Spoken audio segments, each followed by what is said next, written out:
नेता, युवाओं के प्रणेता सचिन पायलट जी एक विशेष पत्रकार वार्ता लेने के लिए पटना पधारे।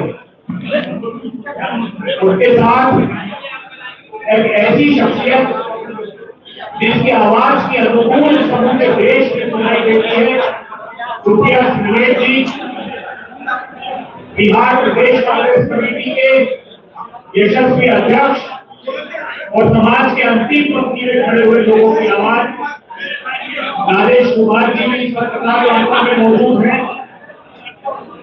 हमारे सदन की एक बड़ी आवाज जो बिहार की आवाम के लिए समय समय पर बुलंद होती है, शकील अहमद खान साहब भी हमारे साथ हैं।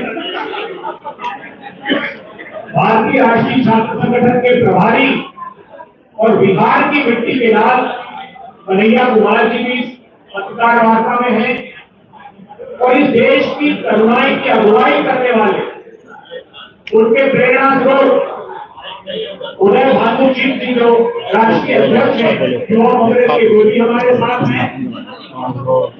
अच्छे पॉइंट्स टच समूचे भारत वर्ष के जिनकी रगों में दौड़ता है, जिनसे छात्र प्रेरणा पाते हैं, वो वरुण चौधरी जी राष्ट्रीय अध्यक्ष भारतीय राष्ट्रीय छात्र संगठन के, हमारा सौभाग्य जी जो हमारे साथ हैं, युवा कांग्रेस के अध्यक्ष बिहार के शिव प्रकाश गरीबदास जी, भारतीय राष्ट्रीय छात्र संगठन के सूरज यादव जी, वो भी एक कार्यक्रम में है, मगर उन्होंने भी अपनी तरफ से इस आयोजन में अपनी उपस्थिति दर्ज करने का आग्रह किया है। साथ ही मीडिया विभाग के बिहार के प्रमुख राजेश राठौर जी, जिनका जीवन संपर्क आपसे है, वे भी हमारे साथ हैं, और पीयूष रंजन झा जी मीडिया इंचार्ज पलायन लोगों नौकरी को पदयात्रा। साथियों, मैं अध्यक्ष जी से आग्रह करता हूँ, उससे पहले एक छोटी सी बात आपसे कहना चाहता हूँ कि ये पत्रकार वार्ता सिर्फ इस स्पेसिफिक सब्जेक्ट पर है। आज हम इस विषय के अलावा दूसरे किसी राजनीतिक प्रश्न को न ले पाएंगे। अभी पत्रकार वार्ता में सारे राजनीतिक प्रश्नों पर आपसे बात होगी, ये विश्वास दिलाता हूँ। मैं अनुरोध करता हूँ अध्यक्ष जी से कि सम्मानित आज के इस महत्वपूर्ण वार्ता के शुभ अवसर पर हमारे सम्मानित नेता, युवाओं की धड़कन सम्मानित सचिन पायलट जी, इस मंच पर विराजमान हमारे बिहार विधानमंडल दल में विधायक दल के नेता सम्मानित डॉक्टर शकील अहमद खान जी, इस मंच पर उपस्थित देश की आवाज सुप्रिया सुले जी और युवाओं के दिल के धड़कन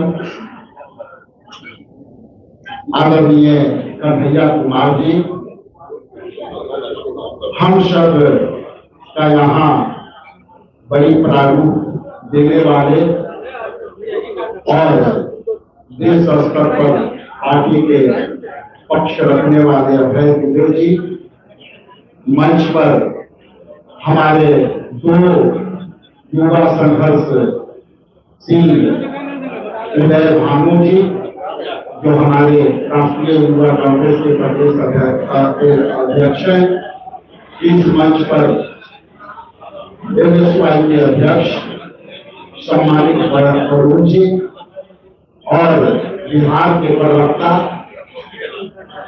राजेश राठौर जी, बिहार प्रदेश कांग्रेस कमेटी युवा कांग्रेस के सम्मानित अध्यक्ष गरीबदास जी, हमारे सामने उपस्थित सभी मीडिया के साथीगण, प्रिंट मीडिया के साथीगण और तमाम यहाँ बिहार के कोने कोने से आए हुए कार्यकर्तागण, मैं सबसे पहले इस महत्वपूर्ण वार्ता में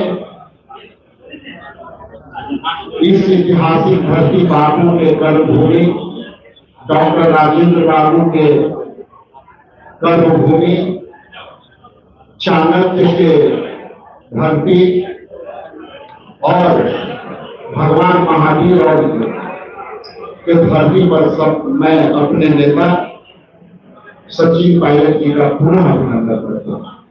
मैं बहुत कम समय लेते हुए एकाध दो शब्द आपके सामने रख करके मैं अपना वाणी का विराम देते हुए मैं कन्हैया कुमार जी का मैच सौंपने के पहले एक बात कहना चाहता हूं।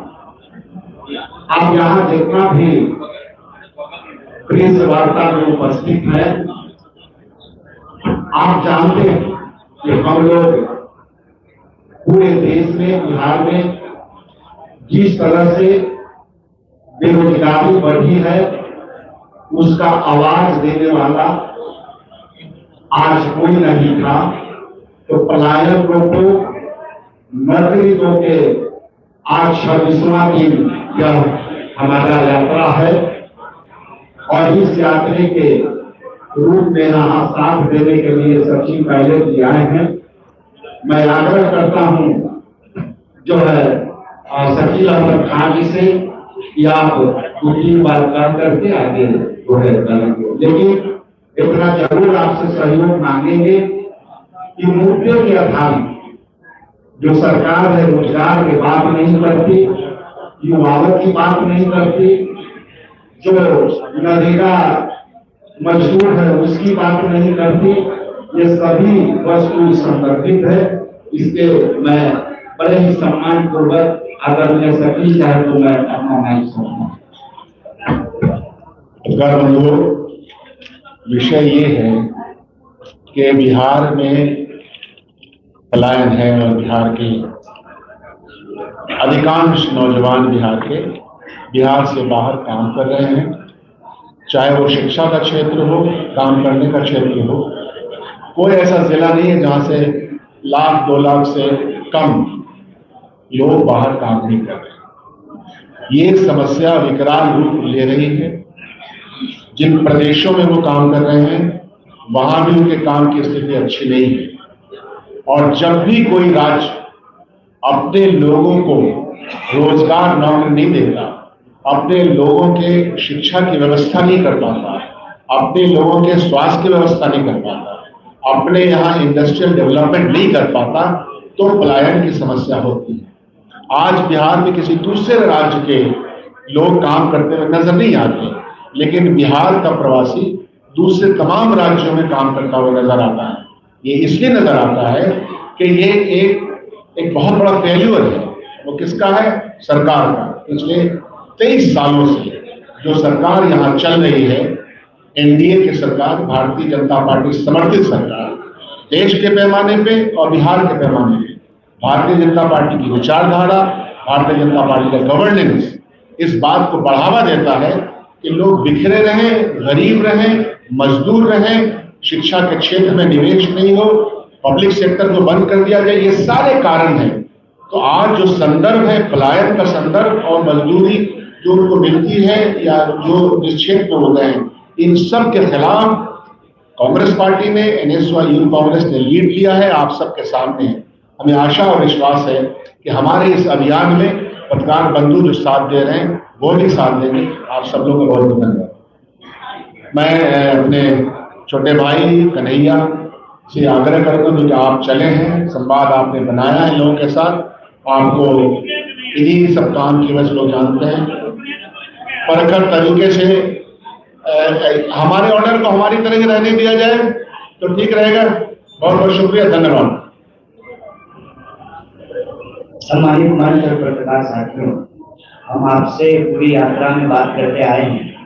आज हमारे बीच हमारे जो मुख्य वक्ता हैं सचिन जी अपनी बात रखेंगे।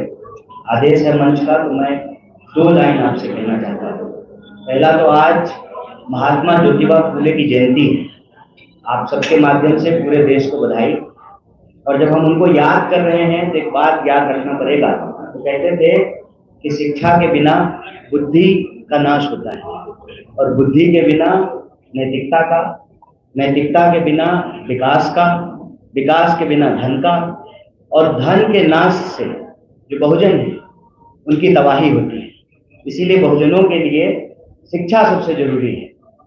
और यह जो बात हम आपके सामने रेखांकित कर रहे हैं वो इसलिए कर रहे हैं, आज एक बहुत बड़ी कोशिश है कि इतिहास में शोषण के खिलाफ जो संघर्ष है उन संघर्षों को भुला दिया जाए, ताकि जो मौजूदा शोषण है उसको टिका करके रखा जाए और कोई भी लोग उसके खिलाफ अपनी आवाज को बुलंदी से बोल ना पाए। यह बात मैं इसलिए कह रहा हूं कि आपको मालूम हो कि महात्मा ज्योतिबा फूले और माता सावित्रीबाई फूले की जीवनी पर एक फिल्म बनी जिसको सेंसर बोर्ड ने जो है वो प्रतिबंधित कर दिया। तमाम प्रोपेगेंडा फिल्में बनती हैं, अलग अलग फाइल, पता नहीं कौन कौन सा फाइल निकल रहा है, लेकिन जो हमारा शोषण के खिलाफ संघर्ष का इतिहास है उसको नहीं दिखाने दिया जाता, ताकि हम चुपचाप बर्दाश्त करते रहें पलायन को, गरीबी को, बेकारी को, आसमान छूती महंगाई को, अव्यवस्था को, और इसके खिलाफ कोई आवाज नहीं बुलंद करे। तो यह जो पलायन रोको नौकरी दो यात्रा है, यह यात्रा इतिहास के हमारे शोषण के खिलाफ संघर्षों को जोड़ना और मौजूदा समय में जो शोषित, वंचित, पीड़ित लोग हैं, किसी भी जाति के गरीब लोग, दलित, पिछड़े, अति पिछड़े, महिलाएं, आदिवासी, किसान, मजदूर, बिहार के आम आवाम के सवाल को हम उठा सकें। और यह यात्रा विभिन्न जिलों से होते हुए आज पटना पहुंची है और वही अपना हक की बात करने के लिए हम आज मुख्यमंत्री जी से मिलने का प्रयास करेंगे। इस यात्रा के दौरान हम विभिन्न जिलों से जब गुजरे तो लगभग 1 लाख प्रभावित वर्ग के छात्रों और नौजवानों से मिले। हर जिले में प्रेस कॉन्फ्रेंस हुई और वो उस जिले का जो स्थानीय मुद्दा था उसको हम लोगों ने उठाया है। आज हम उम्मीद करते हैं कि बिहार के मुखिया जो बिहार की आवाज है, जो बिहार की मांग है, उसको सुनेंगे और उसका समाधान निकाल करके बिहार प्रगति के रास्ते पर, समानता और बराबरी के रास्ते पर, न्याय के रास्ते पर आगे बढ़ेगा। बहुत बहुत शुक्रिया।